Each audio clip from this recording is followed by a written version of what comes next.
It's Jane o'clock na! Hello mga ka-char, mga ka-char! So first, look for Pearson PTE Academic. Siyempre, make sure it's in New Zealand.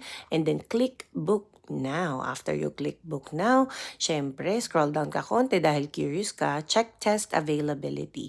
Make sure na ang i-click mo po is check PTE Academic Availability for international students, workers, and migrants.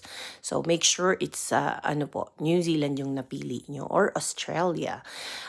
Habang kung halimbawa nagpa-NZQA na po kayo, pwede na kayong mag-book ng English proficiency kasi kailangan to sa registration.